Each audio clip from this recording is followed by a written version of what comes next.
বুয়েট শিক্ষার্থী আবরার ফাহাদের পঞ্চম মৃত্যুবার্ষিকী আজ। এ উপলক্ষে দুপুরে শাহবাগে সংহতি সমাবেশ করবে নিরাপদ বাংলাদেশ চাই নামে একটি সংগঠন। এছাড়া নিরাপদ ও মুক্ত বুদ্ধি চর্চার গণতান্ত্রিক ক্যাম্পাস দাবিতে দেশের বিভিন্ন শিক্ষা প্রতিষ্ঠানে মৌন মিছিল ও স্মরণ সভা করবে ছাত্রদল। ফেসবুক স্ট্যাটাসের জেরে ২০১৯ সালের ৬ অক্টোবর রাতে বুয়েটের শের-ই-বাংলা হলে ছাত্রলীগ নেতার কক্ষে ডেকে নিয়ে পিটিয়ে হত্যা করা হয় আবরার ফাহাদকে। রাত ৩টার দিকে শের-ই-বাংলা হলের দ্বিতীয় তলা থেকে আবরারের মরদেহ উদ্ধার করে কর্তৃপক্ষ।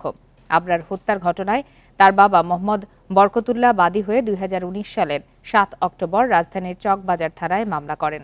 ২০২১ সালের ৮ ডিসেম্বর আবরার ফাহাদ হত্যা মামলার রায় ঘোষণা করা হয়।